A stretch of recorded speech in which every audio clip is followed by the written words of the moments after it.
The producer sat at the head of the mahogany conference table in Cinecittà Studios, Rome, June 1961. A leather production binder lay open in front of him, budget pages marked with red annotations. 10 crew members lined the room's perimeter, production assistants standing against the back wall while department heads occupied the side chairs.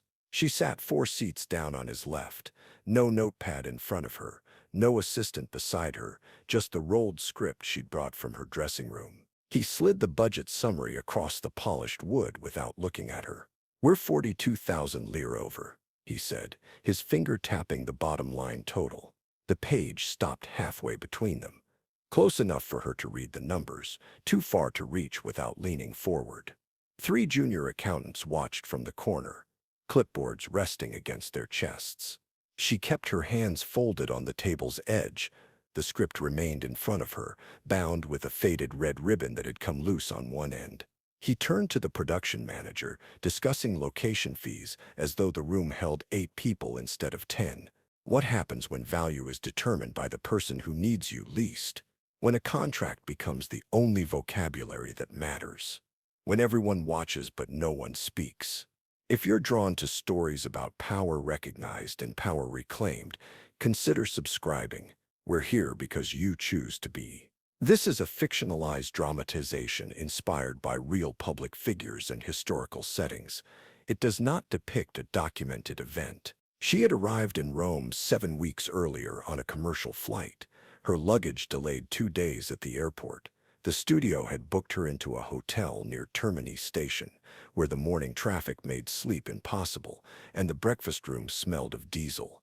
Her co-star, arriving the same week, stayed at the Hassler, where producers took meetings over apparel on the rooftop terrace. The disparity wasn't explained, just executed. Room assignments made by assistants who apologized in whispers, but changed nothing. The first film had finished ahead of schedule, under budget, with reviews that praised her performance as unexpectedly restrained. Industry papers ran her photograph beside articles about new European discipline, erasing her previous work in Paris as though 4 years of leading roles had never existed. The studio sent flowers to her hotel room with a card signed by someone she'd never met. She left them on the dresser until housekeeping removed them 3 days later. Her contract guaranteed 3 pictures at a flat rate, no back-end participation, no approval rights for script changes or final cut. The agent who'd negotiated it had called the deal an Italian introduction, promising that the second contract would correct the imbalances. That second contract never materialized. Instead, the studio added a 4th film to the agreement through a clause she hadn't noticed, extending her commitment by 8 months without adjusting the compensation structure. She'd asked to see the budget breakdowns during pre-production for the second film. The line producer sent a 2-page summary with percentages but no actual figures, categories listed as above the line, and below the line without defining which expenses lived where. When she requested the full production budget, she was told it was proprietary information, available only to department heads and bonded completion guarantors.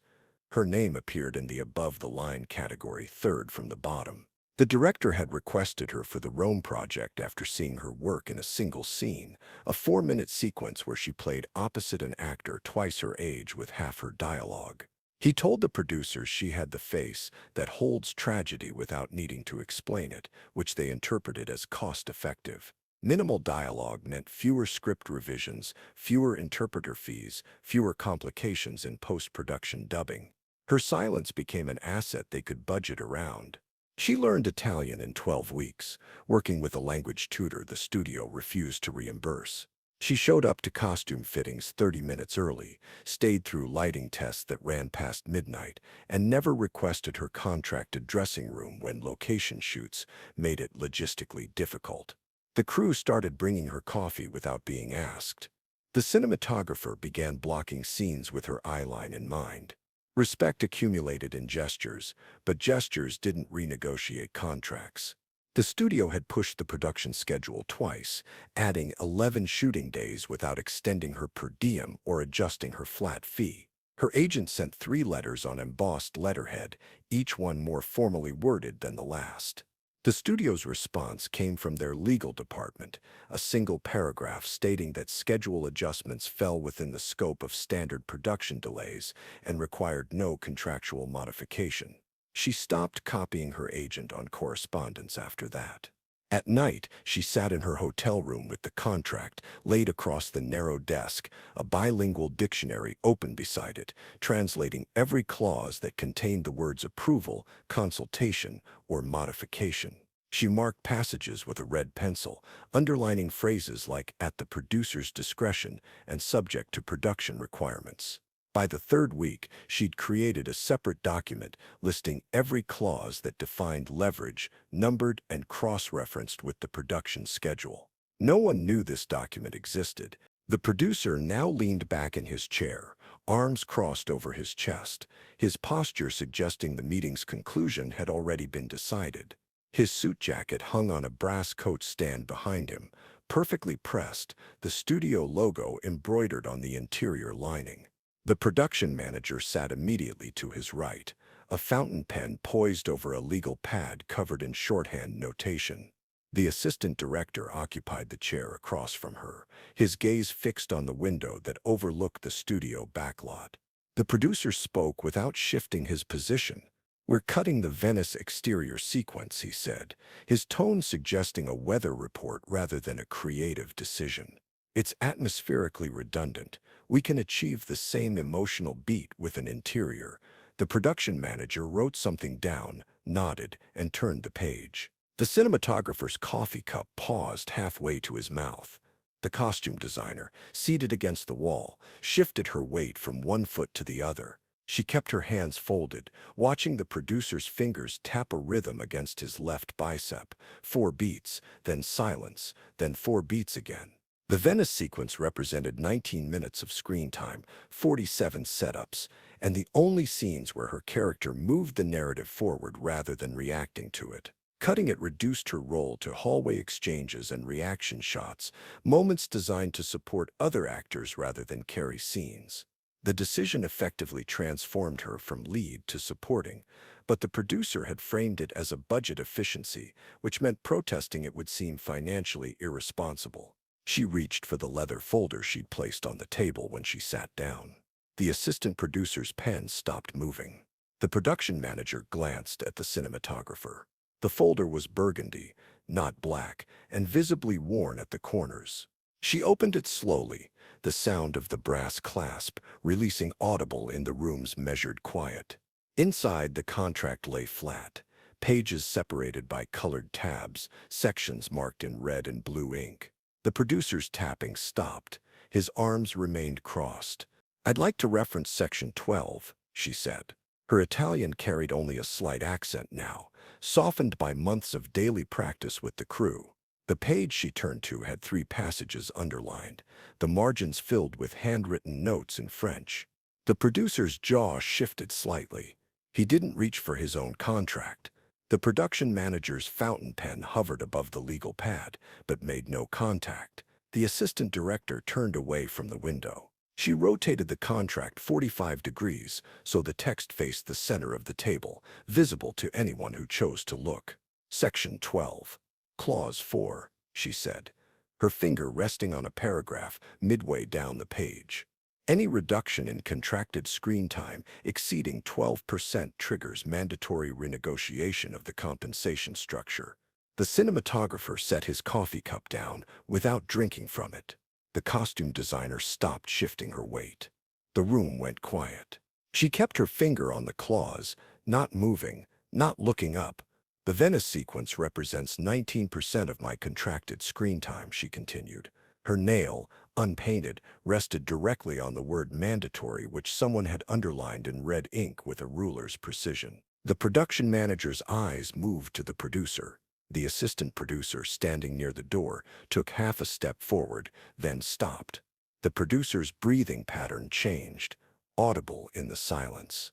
"You said during pre-production that this role was designed around my availability," she said. Her voice hadn't risen. "That statement appears in the negotiation memo dated February 9th. It establishes intent." She turned to a tabbed page near the back of the contract, a photocopied memo clipped to the final section. The cinematographer leaned forward in his chair. The assistant director's hand moved to his own folder, but didn't open it. All eyes turned toward the producer. He didn't move. His arms stayed crossed. His assistant, seated to his left, reached for her own copy of the production agreement, but he raised one finger, stopping her before she touched it. She placed both hands flat on either side of the open contract.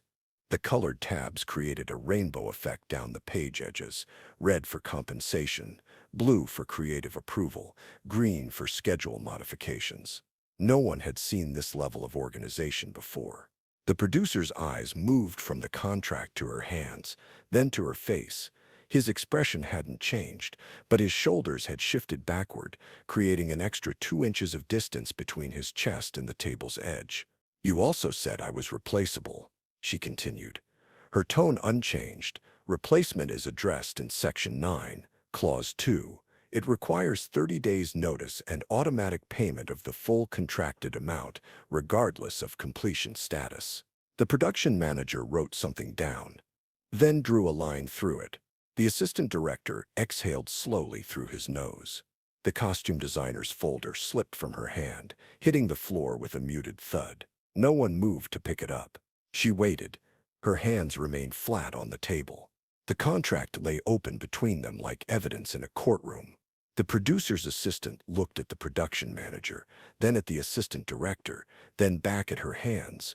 The producer's finger resumed its tapping, but slower now, irregular, missing the fourth beat.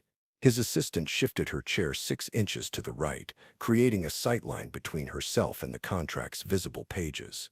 The cinematographer's pen rolled across his notepad, stopping at the spiral binding.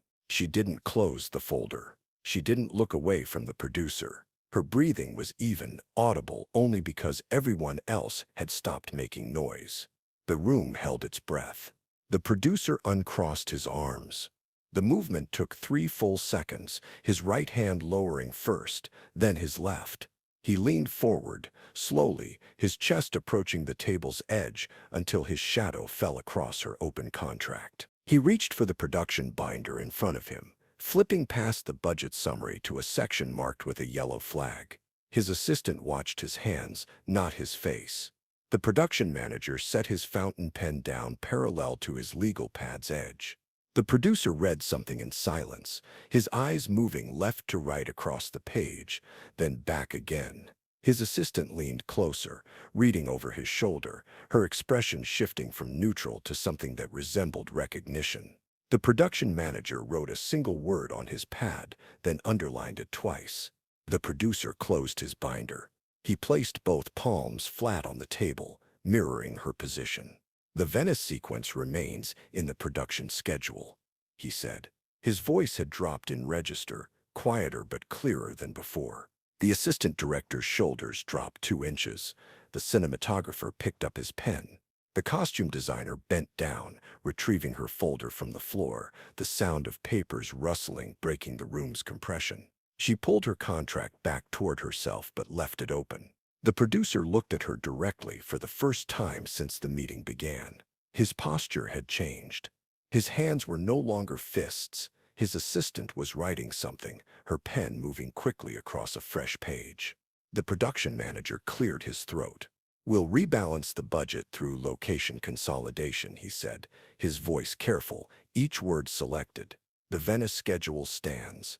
The producer didn't respond. He stood, collected his jacket from the coat stand, and walked toward the door without closing his production binder. The assistant director stood next, then the cinematographer, then the department heads, one by one, until only she remained at the table with 2 open folders between empty chairs. The costume designer paused at the door, looked back, nodded once, then left. She closed her contract slowly, refastening the brass clasp, the sound sharp in the emptied room. The colored tabs disappeared as the folder shut. She picked up her script, the red ribbon still loose on one end, and stood, the chair scraped against the floor. The Venice sequence was shot 4 weeks later on location, not on a soundstage, with the full crew and 2 additional camera operators. The studio sent champagne to her dressing room the morning of the first setup. She asked the prop master to distribute it to the lighting team.